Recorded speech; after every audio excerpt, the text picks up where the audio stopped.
بسم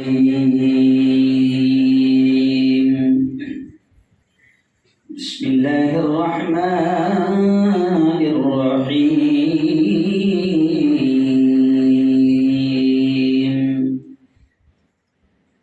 ولتسألن يومئذ عن النعيم وقال تعالى لا يستوي أصحاب النار وأصحاب الجنة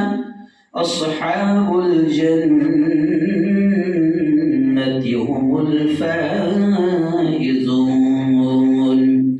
وقال تعالى اقرأ باسم ربك الذي خلق وقال رسول الله صلى الله عليه وسلم كلكم راع وكلكم مسؤول عن رعيته أو كما قال عليه الصلاة والسلام زندگی مانگو کسی سے نہ محبت مانگو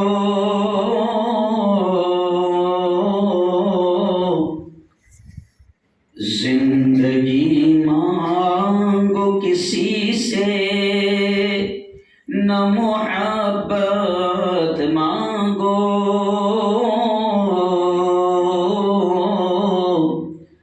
تخت مانگو نہ کوئی تاج و حکومت مانگو جھوٹی دنیا ہے یہ دنیا کی نہ شہرت مانگو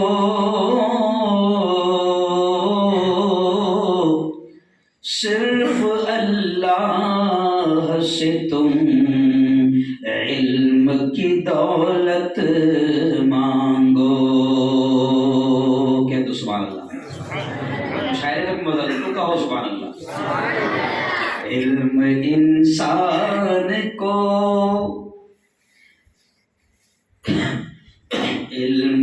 انسان کو انسان بنا دیتا ہے علم بے مایا کو سلطان بنا دیتا ہے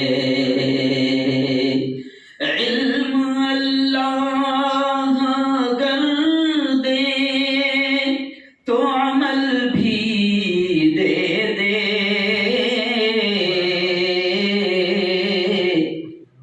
ورنہ یہ وہ ہے کہ شیطان بنا دیتا ہے صلی اللہ العظیم وصدق رسول النبی الکریم بہت ہی قابل صد احترام علماء کرام حفاظ قرآن مبین پیارے بچوں مجھے نہیں معلوم کہ یہاں پر آپ لوگ باقاعدہ ایک نشست سجائے بیٹھے ہیں مفتی اکرم صاحب بہت ہوشیار آدمی ایکچولی پہلے تو صبح 6 بجے سے اب تک پورا نچوڑ لیے ہیں آپ کو نہیں معلوم آپ کو معلوم ہے 1 گھنٹے سے مجھے پیشاب آیا ہوا ہے ابھی پیشاب ہوئی نہیں ہے اور مفتی اکرم صاحب چلائے جا رہے ہیں خیر بڑا اچھا لگا لیکن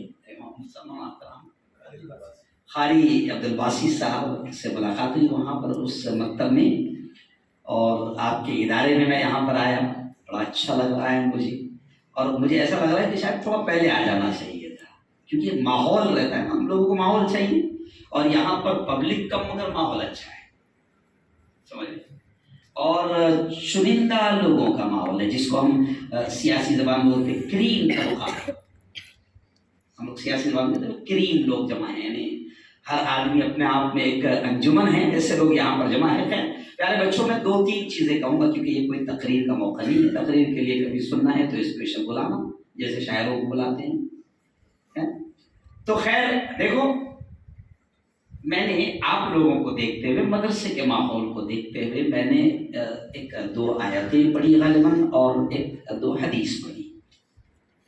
میں پیارے بچوں سے پہلے بات شروع کروں گا۔ آپ نے اشعار پر دھیان دیا ہوگا جو میں نے خطبے کے بعد میں نے پڑھا ہوں اشعار، کہ زندگی مانگو کسی سے نہ محبت مانگو، تخت مانگو نہ کوئی تاج و حکومت مانگو، جھوٹی دنیا ہے یہ دنیا کی نہ شہرت مانگو، صرف اللہ سے تم علم کی، بولو دو سے، صرف اللہ سے تم علم کی دولت مانگو۔ کیوں علم کی دولت مانگو؟ کہ علم انسان کی اوقات بڑھا دیتا ہے، علم سوئی ہوئی تقدیر جگا دیتا ہے، علم سیکھو گے تو تقدیر سنور جائے گی، زندگی ورنہ اندھیروں میں گزر جائے گی۔ علم جس کو نہیں منزل وہ کہاں پاتا ہے، ٹھوکرے راہ میں کھا کھا کے ہی مر جاتا ہے۔ لیکن علم انسان کو انسان بنا دیتا ہے، علم بے معنی کو سلطان بنا دیتا ہے۔ علم اللہ اگر دے تو عمل بھی دے دے، ورنہ یہ وہ ہے کہ شیطان بنا دیتا ہے۔ تو علم کا میں نے اشعار پڑھا، اور میرا مقصد آپ پیارے بچوں آپ کو بتانا ہے کہ یقین مانو دنیا کی سب سے قیمتی دولت، جیسے ہم کہتے ہیں ایمان، تو ایمان تو اللہ نے ہم کو دیا، اس کا بڑا احسان، اس کا بڑا کرم، اس کا بہت انعام۔ لیکن ایمان دینے کے بعد اگر وہ کہیں اور رکھ دیتا تو، اگر علم حاصل کرنے کا موقع نہ دیتا تو، آج سینکڑوں نہیں ہزاروں بچے جو ہے وہ ہوٹلوں میں کام کر رہے ہیں، مزدوری کر رہے ہیں، اور ان کے لیے باقاعدہ مہم چلائی جا رہی ہے کہ کسی طرح انہیں علم کی دولت سے سرفراز کیا جائے۔ تو آج اگر اللہ ہم کو ٹھیک ہے مسلمان کے گھر میں پیدا کر دیتا، ایمان کی دولت دے دیتا، لیکن ایمان کی دولت دینے کے بعد اگر اللہ ہم کو مدرسے میں آنے کا موقع نہ دیتا، علم حاصل کرنے کا موقع نہ دیتا، تو بتاؤ کتنا بڑا یوں سمجھیے کہ ہمارا نقصان ہوتا۔ اس لیے میں نے کہا کہ دنیا میں بہت قیمتی دولت ہے علم، اور اس لیے بھی قیمتی ہے مفتی صاحب، مفتی اکرم صاحب، میں اس لیے بھی کہتا ہوں کہ آپ دیکھیں کہ ہم اکثر بیانوں میں سنتے ہیں کہ قرآن پاک میں 6666 آیتیں ہیں، اور ایک آیت گویا کہ اللہ کا ایک آرڈر ہے، ایک حکم ہے۔ اب قرآن میں نماز کا بھی حکم، زکوٰۃ کا بھی حکم، صدقے کا، خیرات کا، حج کا، نہ جانے کتنے کاموں کے کرنے کا، کتنے کاموں کے نہ کرنے کا، تو ایسے کتنے حکم اللہ نے قرآن میں دیا۔ لیکن پیارے بچوں آپ اندازہ لگاؤ کہ نماز اتنی بڑی عبادت مگر اس کا حکم پہلے نہیں آیا، حج اتنی مقبول عبادت اس کا حکم پہلے نہیں آیا، روزہ اتنا مقبول عمل کہ اللہ کہتا ہے اس کا بدلہ میں خود ہوں، مگر اس کا حکم پہلے نہیں آیا۔ اللہ نے قرآن مقدس میں روزہ، نماز، زکوٰۃ، حج، صدقہ، خیرات ان کا حکم پہلے نہیں دیا۔ اللہ نے سب سے پہلے حکم دیا اقرا اقرا بسم ربک الذی خلق، پڑھ اس رب کے نام سے جس نے تجھ کو پیدا کیا۔ اللہ نے سب سے پہلے پڑھنے کا حکم دیا، سب سے پہلے۔ تو آپ اندازہ لگاؤ کہ کتنا قیمتی حکم ہوگا اور کتنا اہم کام ہوگا پڑھنا۔ علماء کہتے ہیں کہ اللہ نے پڑھنے کا حکم اس لیے پہلے دیا کہ وہ رب بھی جانتا ہے، پڑھے گا تو جانے گا خالق کون، پڑھے گا تو جانے گا مالک کون، پڑھے گا تو جانے گا رزق کس کے ہاتھ، پڑھے گا تو جانے گا موت کس کے ہاتھ، زندگی کس کے ہاتھ، نفع کس کے ہاتھ، نقصان کس کے ہاتھ۔ تو اللہ نے سب سے پہلے اس لیے حکم دیا پڑھنے کا۔ اور آج چاہے علماء ہو آپ کے اساتذہ یا آپ ہو پڑھنے والے، ہم سب پر اللہ کا احسان ہے کہ اس نے کہیں نہ کہیں ہمیں علم سے جوڑا، اور اس علم تو اور بھی ہے لیکن اس علم سے جوڑا جو علم اس سے جوڑتا ہے، قرآن کا علم۔ پیارے بچوں قرآن کا علم آپ کو اللہ نے یہاں موقع دیا ہے، آپ یہاں پر آئے ہو۔ اب میں اتنا ہی کہوں گا، تفصیل کی بات نہیں ہے کہ پیارے بچوں اللہ نے موقع دیا ہے، اس کی قدر کر لو، یہ اللہ کا بہت بڑا انعام ہے۔ اس لیے میں نے اشعار میں کہا کہ شہرت مت مانگو، تخت مت مانگو، تاج و حکومت مت مانگو، بلکہ میں کبھی کبھی ہنستے ہوئے کہتا ہوں کہ تخت و تاج کی کوئی قیمت نہیں ہے۔ آج پورے دلی کا تخت، دلی جسے ہم کہتے ہیں اس کا تخت جھاڑو والے کے ہاتھ میں نہیں سمجھا، اور پورے ملک کا تخت چائے والے کے ہاتھ میں، سمجھ رہے؟ یعنی حکومت کی کوئی حیثیت نہیں. اگر حکومت کی حیثیت ہوتی تو 3 کوڑی کے لوگوں کو اللہ حکومت نہ دیتا. یہ دنیاوی حکومت کی کوئی حیثیت نہیں ہے. تو اس لیے میں پیارے بچے کہتا ہوں کہ زندگی مانگو کسی سے نہ محبت مانگو, تخت مانگو نہ کوئی تاج و حکومت مانگو, جھوٹی دنیا ہے یہ, دنیا کی نہ شہرت مانگو, صرف اللہ سے تم علم کی دولت جسے مل گئی وہ سب سے قیمتی دولت. دیکھو ابھی مجھے رتی برابر بھی علم نہیں ہے میرے پاس, رتی برابر بھی علم نہیں ہے. تو آپ لوگ قدر کر رہے ہیں, آپ لوگوں نے بلائے, وہاں پر کون سی جگہ تھی مکتب میں 3-4 قسم کی مٹھائی کھلائے, مفتی اکرم صاحب کل سے کھلا رہے ہیں. کس وجہ سے کھلا رہے ہیں؟ کوئی ہیرے لگے ہوئے مجھے, ارے بولو نا کس وجہ سے؟ تھوڑا سا ہے, کچھ تو بھی ہے جس کی وجہ سے آج لوگ بلاتے ہیں, پیسہ خرچ کرتے ہیں. اس کو بلایا آپ کو ایک جگہ بھی میں گیا تمل ناڈو میں, نہ میری بات ان کو سمجھ رہی نہ ان کی بات نہیں سمجھ رہی, اور میرے 2-3 باڈی گارڈ اور سب, میں تھوڑا سا سیاسی آدمی بھی ہوں, تو سب لوگ گئے, لاکھ روپے مفتی صاحب انہوں نے پلین کے کرائے پر میرا خرچ کیے, اور وہاں گئے تو نہ ان کو میری بات سمجھ رہی نہ مجھے ان کی بات سمجھ رہی ہے. تو میں نے کہا یار جب تم لوگوں کو میری بات نہیں سمجھ رہی تو مجھ پر اتنا پیسہ خرچ کیوں کیے یار؟ تو کہتے نہ آپ ٹینشن نہ لاؤ, ہمارا آدمی آپ کا بات ہم کو سمجھائے گا, آپ کا ٹرانسلیٹ ہوگا, لیکن ہم نے آپ کو اس لیے بلایا ہے کہ آپ کو ہمارا لوگ دیکھتا ہے خوش ہوتا ہے. بس کیا بولے, مجھے بڑا عجیب لگا, آپ کو ہمارا لوگ دیکھتا ہے خوش ہوتا ہے, کیونکہ آپ جو بولتا ہے نا تو اس کا ہم ٹرانسلیٹ سنتا ہے, سمجھ رہے ہیں؟ یعنی آپ یہ دیکھیں کہ علم کی وجہ سے اللہ عزتیں دیتا ہے. بلکہ چلو چھوٹے بچے, اس لیے میں ایک آسان مثال مفتی صاحب بچوں سے, دیکھو ایک بات بتاؤ, گھومنے کا دل چاہتا ہے کہ نہیں چاہتا؟ بولو نا تاج محل دیکھنے کا دل چاہتا ہے؟ ارے بولو یار, دبئی وغیرہ. لیکن ابھی اگر تاج محل دیکھنے گئے تو پیسے لگے گی کہ نہیں لگے؟ ارے بولو بھائی, دبئی گھومنے گئے تو لگے گے نا, ہے نا. اگر سمجھو مان لو بہار میں تھے اور احمد آباد گھومنے کا دل بولا تو پیسے لگے گے نا. ارے بولو بھائی لگے. لیکن مجھے پیسہ نہیں لگتا ہے. میرا جب دل چاہتا ہے کہ مجھے تاج محل دیکھنا ہے تو میں آگرہ والوں کو تاریخ دے دیتا ہوں. احمد آباد میں بھی ابھی دیکھو مفتی صاحب نے بلایا مجھے پوری فیملی کے ساتھ بلایا. فیملی کے ساتھ نہ ہوا تو کم از کم میرا 20-25 ہزار روپے خرچہ ہوگا, لیکن مفتی صاحب 1 سال سے بلا رہے ہیں, میری فیملی کا بھی آنے کا موڈ نہیں ہوا. اب میں آؤں گا تو میں تو فری میں گھوم کے چلا جاؤں گا, اور حضرت مجھے ایک لفافہ بھی دے گے, حضرت آپ آئے, آپ کا شکریہ. دیکھو میں ایک دم سادے انداز میں سمجھا رہا ہوں, ہاں بہت سادے انداز میں. میرے بھائی کا جملہ ہے, میرے بھائی مولانا بشیر مرحوم, وہ مجھے کہتے تھے, چلو مجھے بہت گھومنے کا شوق تھا. بچوں میں آپ کو سمجھا رہا ہوں, مجھے بہت گھومنے کا شوق تھا. تو 8 سال کا عالمیت کا کورس ہوتا ہے, تو میرے بھائی ایسا مجھے سمجھاتے تھے, دیکھ ہارون یہ 8 سال اللہ نے موقع دیا ہے پڑھنے کا, 8 سال اگر پڑھ لے گا تو 80 سال تک, مطلب 80 سال اور 8 سال جوڑتے تھے تو کہتے تھے 80 سال تک کہ دنیا تجھے گھمائیں گی. ایسا مجھے سمجھاتے تھے, مجھے گھومنے کا شوق تھا. 8 سال محنت کر لے, دنیا تجھے زندگی بھر گھمائیں گی, اور اگر یہ 8 سال نہیں پڑھا محنت سے تو پھر پیسہ لگے گا. گھومنے کے لیے کیا لگے گا؟ کیا معلوم, ان کی بات مجھے تھوڑی سی سمجھ میں آ گئی. پھر میں نے تھوڑی سی محنت کیا تو آج الحمدللہ ہندوستان کا کوئی اسٹیٹ باقی نہیں رہا. الحمدللہ دنیا بھر میں اللہ لے جا رہا ہے. تو پلین کا کرایہ آتا ہے, ابھی دیکھو مئی تک کے, یعنی مئی کو بھی سمجھو 5 مہینے سمجھے باقی ہے, مئی تک کے میرے پاس میں باقاعدہ پلین کے ٹکٹ بکنگ ہے. الحمدللہ کتنا مزہ آتا ہوگا. ارے بولو بھائی, تو میں تم کو سمجھا رہا ہوں پیارے بچوں,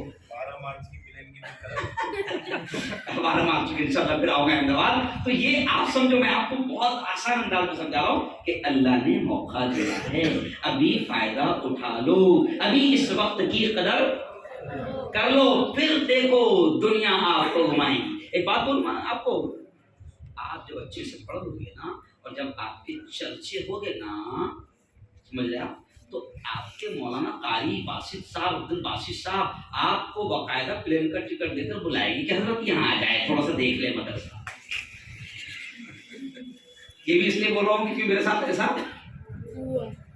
سمجھ لیا ہو رہا ہے کہ آج یعنی اللہ کا شکر ہے، اللہ کا بہت بڑا احسان ہے، اس لیے میں نے وہ آیت پڑھا ہمارا شروع میں وَلَتُسْأَلُنَّ يَوْمَئِذٍ عَنِ النَّعِيمِ، ایک دن آئے گا کہ اللہ اپنی ہر نعمت کے تعلق سے سوال کرے گا، میں نے پڑھنے کا وقت دیا تھا بتا کہاں کھپایا، میں نے دین کا علم دیا تھا بتا کیسے خرچ کیا، میں نے صلاحیتیں دی تھی بتا کہاں لگایا۔ تو اللہ کل سوال کرے گا کہ میں نے موقع دیا تھا، مدرسے میں پڑھنے کا میں نے موقع دیا تھا، اب تو نے اگر اس کا غلط استعمال کیا تو تیری دنیا بھی تباہ آخرت بھی تباہ۔ تو بس پیارے بچوں میں آپ سے اتنا ہی کہوں گا کہ جتنا ہو سکتا ہے ابھی موقع ہے پڑھ لیں، اور بس اب میں میری اپنی برادری علماء سے میں اتنا کہوں گا، صرف اتنا ہی کہوں گا، حالانکہ میں کوئی نصیحت کرنے والا آدمی نہیں میں اس قابل ہوں، لیکن میں علماء سے اتنا کہوں گا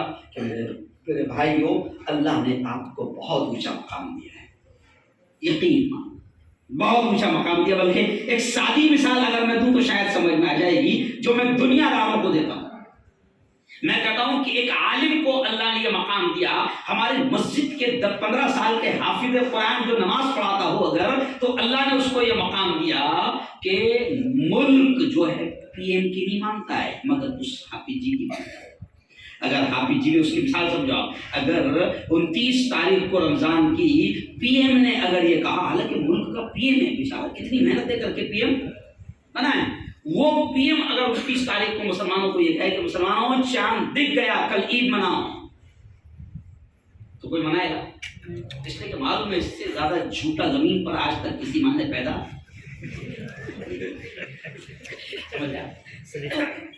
کوئی نہیں منائے گا۔ پی ایم گئے کہ مسلمانوں چاند دکھ گئی کوئی نہیں منائے گا، لیکن محلے کے مولانا صاحب نے بولے چاند دکھ گیا، بولو مانے کی نہیں سمجھ، تو اللہ نے وہ مقام ہم کو دیا ہے، اور آج بھی امت ہمارے پیچھے ہے، آج بھی امت ہمارے ساتھ ہے، بلکہ مولانا میں آپ کو ایک جملہ بولوں، لوگ بہت سارے ہمارے علماء یہ شکوہ کرتے ہیں قدر نہیں ہے امت میں، نہیں میرے بھائی کام کرو، وہ اتنی قدر کریں گی تم قدر سے بچا ہو جاؤ۔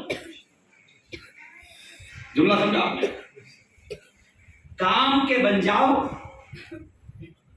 سمجھ لیا، کام کے بن جاؤ، کام کرو، امت اتنی قدر کرے گی کہ تم قدر سے پریشان ہو جاؤ، اتنی قدر کرتی مانا، سمجھ لیا آپ۔ تو میں علماء برادری سے لکھا ہوا کہ اللہ نے موقع دیا ہے، اللہ نے موقع دیا ہے، اللہ نے علم دیا ہے، اللہ نے صلاحیتیں دی ہے، تو ہم اس کا استعمال کریں۔ اور ایک آخری بات یہ بھی کہوں کہ اس علاقے کو میں نے دیکھا ہوں، ابھی جو سرسری نگاہوں سے میں نے دیکھا ہوں، اور کچھ تو اللہ نے جہاں بینی اور دور بینی کہیں کچھ تو تھوڑی بہت دی ہے اس علاقے کو دیکھ کر، کیونکہ میں بھی آپ کا بھی تعارف مجھے نہیں ہے، علاقے کا بھی تعارف نہیں ہے، لیکن میں اس علاقے کو دیکھ کر اتنا ضرور کہوں گا کہ اللہ نے آپ کو کام کرنے کا موقع دیا ہے، سمجھ لیا؟ اس علاقے کو دیکھ کر میں اتنا کہوں گا کہ اللہ نے آپ کو کام کرنے کا موقع دیا ہے، اگر آپ کام کرو گے تو آپ پر لاکھوں کروڑوں سلام آپ پر برسے گی، اللہ برسائے گا، بہت بڑا اشارہ ہے، اللہ آپ پر لاکھوں کروڑوں سلام برسائے گا۔ جہالت کا گڑھ ہے، بد عقیدہ، یوں سمجھیے کہ جہالت اور گمراہی کا گڑھ اگر کہوں تو شاید غلط نہ ہوگا، اللہ نے آپ کو ہم کو موقع دیا ہے، بلکہ جو مدارس کے ہمارے علماء ہوں گے وہ صرف یہ بھی نہ سوچیں کہ ہم تو مدرسے میں پڑھاتے ہیں، مدرسے کے بچوں کو پڑھانا قصہ ختم، وہ یہ بھی نہ سوچیں، ورنہ کل اللہ کے دربار میں پکڑ۔ ہماری ذمہ داری صرف یہ نہیں ہے کہ ہم اتنا ہی کام کریں جتنے کا ہم مکلف ہیں، نہیں، میں آپ کو بتاؤں، میں 14 سال میڈیکل کالج میں پروفیسر رہا ہوں، ڈاکٹروں کو پڑھایا ہوں، اوکے، 14 سال، انہی 14 سالوں میں مرکز پر امام رہا ہوں، ٹھیک ہے، پھر آج 10 سال سے سیاسی نیتا بھی ہوں، 4 سال سے ایک بڑے پیپر بڑے چینل کا مالک بھی ہوں۔ اب میں آپ سے پوچھتا ہوں میری علماء برادری سے، کیا چینل چلانا یہ ہماری لائن ہے؟ آپ بتائیے، کیا چینل ہماری لائن ہے؟ نہیں، قطعی نہیں ہے، ہماری لائن ہی نہیں ہے، دور دور تک ہمارا واسطہ نہیں. لیکن جب میں نے دیکھا کہ اس وقت ہمارے اس پیارے ملک میں سب سے خطرناک ہتھیار کوئی ہے تو وہ ہے میڈیا. سب سے خطرناک ہتھیار. ہم 50,000 کے مجمع میں بات کرتے ہیں، کوئی ہم کو گننے کو تیار نہیں، لیکن منہ کھولتے ہیں بند روم میں، پورا ملک سنتا ہے. اور کیسا سنتا ہے کہ آپ اس سے اندازہ لگاؤ، کیسا سنتا ہے کہ اندازہ لگاؤ. آج سے 1 مہینہ پہلے ملک کا سب سے بڑا چینل جس پر 1 منٹ دکھنے کے 1 کروڑ چارج ہے. کتنے؟ 1 منٹ دکھنے کے، میں دیکھو آپ کو کیا سمجھانا چاہ رہا ہوں وہ سمجھو. جس پر 1 منٹ دکھنے کے 1 کروڑ چارج ہے. اب میری آواز کو کتنا سنا جا رہا ہے یا دھیان دیا جا رہا ہے، آپ اس کا اندازہ لگائیں. چینل کسے کہتے ہیں کہ آج وہ چینل جس پر 1 کروڑ 1 منٹ کے لگتے ہیں، 7 دن تک اس نے مجھے 20 منٹ تک دکھایا کہ اس کو کب گرفتار کریں گے. تو میں تو خوش ہو گیا. بدنام اگر ہوگے تو کیا نام نہ ہوگا؟ بدنام اگر ہوگے تو کیا نام نہ ہوگا. سمجھ گیا؟ ہاں. تو اب آپ، تو پھر میں خوش ہو گیا کہ واہ میرا پتھر صحیح نشانے پر ارے بولو لگ رہا ہے، میرے بول صحیح جگہ پر استعمال ہو رہے ہیں. جب لاک ڈاؤن نہیں لگا تھا اس سے پہلے 1 سال تک کے NRC چلا تھا، NRC کے دھرنے چلے تھے 1 سال تک. تو اس وقت بھی اسی چینل نے بتایا تھا. میری ساری تقریریں میں نے جہاں کیا، اس وقت میں پورے ہندوستان میں گھوما تھا اور بہت ہنگامہ کیا تھا. تو میری ساری تقریریں اس نے 11 دن کر کے دکھائی. دیکھو مفتی ہارون نے یہاں یہ بولا، سمجھ گیا؟ 11 دن تک کے دکھایا اس نے مجھے. اور اس کے بعد بھی پھر ابھی دکھایا 1 مہینے پہلے پھر دکھایا کہ یہ دیکھو بیٹھا ہے جلگاؤں میں اور بند روم میں لیپ ٹاپ کھولتا ہے، کیمرے کے سامنے بیٹھتا ہے اور 2 ہی منٹ میں اس کی ویڈیو پورے ہندوستان میں وائرل ہو جاتی ہے. یہ دیکھو جلگاؤں میں بیٹھ کر کیسے UP کے الیکشن میں حصہ لے رہا ہے. سمجھ گیا؟ تو میں یہ ہماری لائن نہیں تھی. میں میرے علماء سے کہہ رہا ہوں ہماری لائن نہیں تھی. لیکن جب ہم نے دیکھے کہ اس وقت کا بہت بڑا ہتھیار ہے یہ تو میڈیا، تو ہم اس میں آئے. تو مولانا میں آپ کو بتاؤں، علماء اس بات کو سمجھیں کہ اللہ کی قسم میرا ماننا ہے، مفتی صاحب ایک عجیب جملہ اللہ نے دیا، جس کو قرآن کا علم اللہ نے دیا اور جس نے اتنی موٹی کتاب اگر یاد کر لیا، اللہ اس کی برکت سے اس کے ذہن دل قلب کے سارے دروازے اللہ کھول دیتا ہے. تو آج کیا ہوا؟ ہم اس لائن میں 3 سال ہوا، 3 سال میں ہم اتنے مشہور ہو گئے یا اتنا کام کر لی جتنا دوسروں نے 20 سال میں نہیں کرے. سیاست ہماری لائن نہیں تھی. میں میڈیکل کالج میں پروفیسر، مرکز کا امام. سیاست کی میری لائن نہیں تھی. پھر میں سیاست میں آیا، الحمدللہ اللہ نے بے انتہا کامیاب کیا. مقابلہ کر رہا ہوں، لڑ رہا ہوں. اور ایسے پاگلوں کی بھی اس وقت ضرورت ارے بولو ہے، کیونکہ ابھی کیا ہوا مولانا، ہر آدمی اپنے آپ کو سیف رکھنے میں لگا ہے. اب سبھی سیف رہیں گے تو امت سیف کیسے رہے گی، ہے نا؟ اچھا ایک خاص بات ہنسی بھی آتی مجھے. ابھی کچھ لوگ جو ہے نا ان کی خواہش بھی کیا ہے، خراش بھی نہ آئے اور جہاد بھی فتح ہو جائے. کیا سوچتے ہیں؟ خراج بھی نہ آئے اور فتح کے جھنڈے لہرائے. PUBG کے ذریعے سے لگ رہا ہے. تو ایسا نہیں ہے میرے بھائی، محنت تو کرنا پڑے گی. اور یقین مانو بس آخر دن اللہ ہوگا. یار جب ہم دوسروں کو سمجھاتے ہیں مسجد کے ممبر سے، موت اللہ کے ہاتھ، نفع اللہ کے ہاتھ، نقصان اللہ کے ہاتھ، ہم دوسروں کو سمجھاتے کہ نہیں. بس دعا کریں کہ یہ یہاں سے یہاں آ جائے. کہاں سے کہاں آ جائے؟ ارے بولو بھائی، زبان سے دل میں آ جائے. کیونکہ بڑا افسوس بھی ہوتا ہے کہ ہم لوگوں کا بھی ایمان کہیں نہ کہیں ابھی شک کے دائرے میں کہوں تو شاید غلط نہ ہوگا. بالکل یار عجیب چیز ہے، عجیب خوف چھایا ہوا ہے، عجیب درد چھایا ہوا ہے. کیا معلوم کس کو رب مانتے ہیں، کس کو رب سمجھتے ہیں، کس کو حاکم سمجھتے ہیں. اللہ کی قسم یقین ہے، ایمان ہے کہ درخت کا پتا بھی جب خدا کے حکم کے بغیر نہیں ہلتا، یہ ایمان ہے. تو پھر یہ کیسے مان لیتے ہو کہ تمہارا نقصان بغیر خدا کی مرضی کے ہوگا؟ خراج بھی نہیں آئیں گی جب تک کہ اللہ نہ چاہے تو خیر بڑا اچھا مجھے یہاں پر ماحول لگا. پھر کبھی انشاءاللہ اللہ نے چاہا تو ضرور آئیں گے. بلکہ میں آپ سے کہوں گا مولانا کہ پبلک میں پروگرام رکھو. اللہ نے کچھ تھوڑی بہت بولنے کی صلاحیت دی ہے اور جتنا